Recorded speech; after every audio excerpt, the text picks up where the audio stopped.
आज सकाळीच गणपती बसून आम्ही आमच्या गावी परत आलो.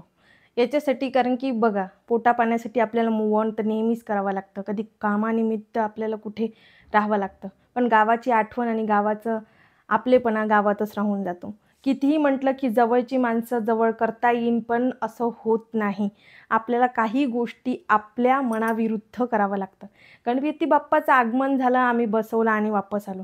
10 दिवस पूजा करता येत नाही याचं खंत मनात होतीच. तसंच निघालो गावाकडे. मुलाची शाळा पकडायची आहे आणि घरचे कामं मला आवरायचे. मी सांगते ना, पायलीचा पसारा येऊन पडलेला आहे.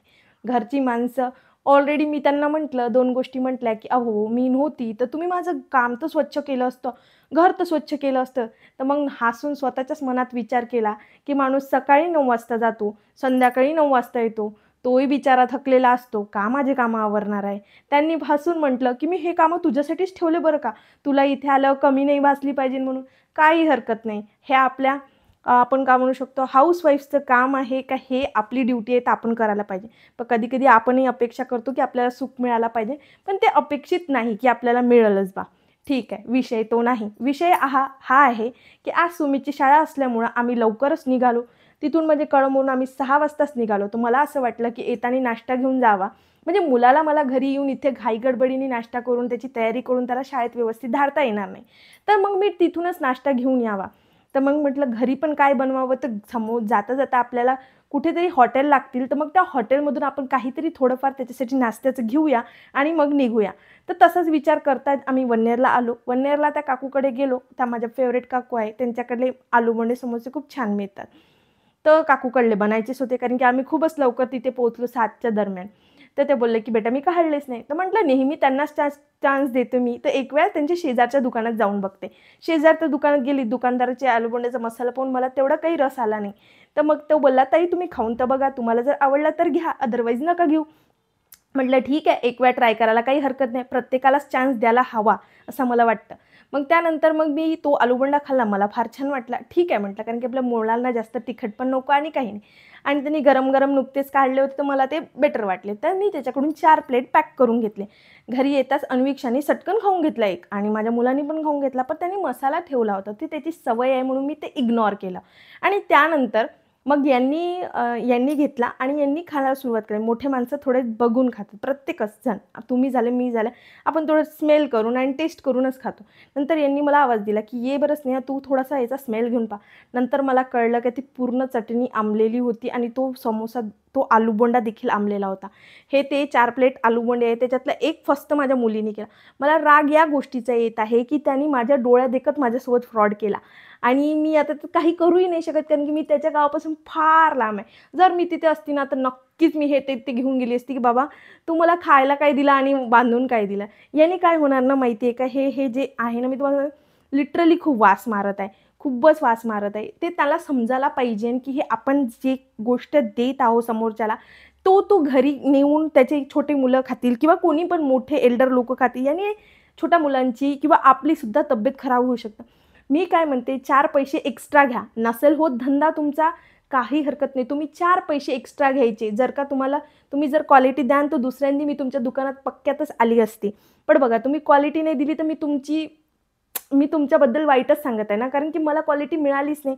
तुम्ही मला खायला काय दिलं, बांधून काय दिलं, त्याचसोबत तुमचा जो प्रॉपर काही होतं नाही, तुमच्याकडे रस्सा द्यायला नव्हता, मला त्याचाही काही प्रश्न नाही. ठीक आहे, तुम्ही मला ह्या कच्च्या लाल मिरच्या दिल्या, त्याही काही प्रश्न नाही. पण तुम्ही यात तर क्वालिटी दिसायला एवढे सुंदर आणि गोंडस हे आलूबोंडे अंदरून वासही वास मारताय. आणि हे लिटरली मला या गोष्टीचं बेकार वाटत आहे, की हे मी टेस्ट केलं, मी त्या कॉन्फिडंटवर होती, की नाही सगळेच चांगले असतील, पण असं नव्हतं. अशी धोकेबाजी नका करू. बघा, आलू नाही का 40 ते 30 रुपये किलोवाला चांगल्यात चांगले आलू क्वालिटीचे मिळतात. तेल पण तुम्ही चांगलं तेवढं भारी काही वापरत नाही. मीडियम भारी तरी वापरलं तरी तुम्ही चांगल्या क्वालिटीची वस्तू कस्टमरला देऊ शकते आणि तो कस्टमर तुमच्याकडे पुन्हा येऊ शकते. पण तुम्ही जर का असा फ्रॉडगिरी केला ना, तर कस्टमर येणार नाही. कस्टमर तुम्हाला फक्त आणि फक्त 2च गोष्टी करते. एक तुमचा माल फेकून देईन आणि दुसरी म्हणजे तुम्हाला घाणघाण शिव्या देईन. जे मी देऊ नाही शकत, कारण की ते माझे संस्कार नाही. पण हे अशाने मला म्हणजे स्वतःचा राग आला, की मी ॲज अ आई मी फटकन उठायला पाहिजे नव्हतं. मी घरी येऊन मॅनेज करायला पाहिजे नव्हतं. मला एवढी चीड आली आणि बघा, ₹30 ₹120 ला 4 प्लेट झाले. पण तुम्ही मग तिथे ₹150 घेतले असते, ₹200 घेतले असते, मला चाललं असतं. पण तुम्ही क्वालिटी द्यायला पाहिजे नव्हती, जे तुम्ही दिलेली नाही. तुम्ही का करू यार, प्लीज असं नका करू. म्हणजे तुमच्याकडे ॲज अ कस्टमर आम्ही येतो, तो विश्वासाने येतो, तो विश्वास टिकून ठेवा प्लीज. हे असं नका विकू. मला समजायला पाहिजे नव्हतं की एक कस्टमर तुमच्याकडे थांबलेला नाहीये, तो तुमची क्वालिटी किती वाईट असेल. फर्स्ट टाइम मी रिक्स घेतला आणि रिक्स लय महागात पडला. पण तो महागात म्हणजे 120 रुपयासाठी महागात नाही पडला. महागात याच्यासाठी पडला की ते माझ्या मुलगी आणि माझ्या मुलांनी खाल्ला म्हणून मला महागात पडला, की त्यांची तब्येत नाही बिघडली पाहिजे त्याच्यासाठी मला महागात पडला. प्लीज असं नका करू की जेणेकरून तुमच्यामुळे कोणाला हार्म होईल, दुखापत होईल किंवा त्याला हॉस्पिटलची 4 चक्कर मारायला लागेल. प्लीज असं नका करू. नाही आहे तुमच्याकडे काही बनवण्यासाठी व्यवस्थित साधन, थोडा वेळ घ्या, आरामात बनवा, पण चांगलं बनवा आणि चांगलं खाऊ घाला. तुम्ही जर का 4 लोकांना चांगलं खाऊ घातलं आणि तुमच्या दुकानामध्ये 4 लोक येतील सुद्धा त्या माणसाने सांगितल्यावर. पण आता जे मी तुमची वाईट पब्लिसिटी करते, आता मला माहिती आहे तुम्हाला कोणी ओळखत नाही आणि तुमच्यापर्यंत कोणी जाणार नाही, त्यात तर तो तुमचा प्लस पॉइंट आहे. बट मी तर तुम्हाला ओळखते ना, मी तर सेकंड टाइम तुमच्या दुकानात नाही जाणार ना, हा तुमचा निगेटिव्ह पॉइंट आहे. हा तुम्ही लक्षात ठेवायला पाहिजे. आणि प्लीज असं नका करू. घरी येऊन आपण म्हातारे माणसं खातात किंवा मोठे खातात, कोणी खाते, हे असं खाऊन ना तब्येत बिघडते. मुलांना नाही समजत, चव नाही समजत किंवा स्मेल नाही समजत, म्हणूनच खाल्ले ना त्यांनी. याचं मला फ्रस्ट्रेशन वाटत आहे की मी ते माझ्या मुलीला किंवा मुलाला दिलं, त्याचा मला राग येत आहे. आता स्वतःवर राग करून काही फायदा नाही ना, पण मी तुम्हाला सतर्क करते. जर तुम्ही रोड साईड ढाबावर जात आहे किंवा रोड साईड हॉटेलमध्ये जात आहे, आपण जातो मोस्टली ट्रॅव्हल करताना, किती आपण स्टँडर्ड बनलो तर प्रत्येकच वेळेस आपण स्टँडर्ड हॉटेलमध्ये जात नाही. आपण अशा हॉटेलमध्ये पण व्हिजिट करतो. तर अशा हॉटेलमध्ये व्हिजिट करताना प्लीज थोडंसं अशा गोष्टी जर तुमच्या नजरेस आढळल्या तर त्या लोकांना टोका की 4 पैसे एक्स्ट्रा घ्या पर क्वालिटी द्या, है ना. क्वालिटी वाला तुम्ही खाऊ घाला थोडंसं का होईना. तुम्हाला जे चिपर क्वालिटी तुम्ही देत आहे ना, यांचं फक्त तुमचंच नुकसान आहे, अजून काही नाही. आणि लोकांच्या तब्येतीचं नुकसान आहे, हे तुम्ही माहितीच आहे. आजकाल नवनवीन रंगाच्या बिमाऱ्या निघाल्या, याला तुम्ही प्लीज आणि प्लीज सपोर्ट नका करू. कारण की तुमच्या ह्या अशा खायला दिल्यामुळेच ह्या नवनवीन बिमाऱ्या शरीरावर जोर करतात. तुम्हाला जर माझा ह्या व्हिडिओ आवडला असेल तर प्लीज सबस्क्राईब करा आणि ह्या शेअर करा. प्लीज असं नका करू. यांनी काही नाही, तब्येत खराब होते आणि तुमचंही नाव खराब होते. आमच्या सारख्याला पण गिल्ट होते की आम्ही हे खाऊन सुद्धा आम्हाला समजलं नाही आणि आम्ही समोरच्याला दिलं.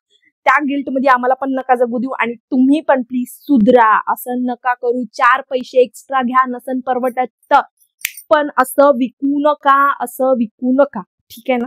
धन्यवाद.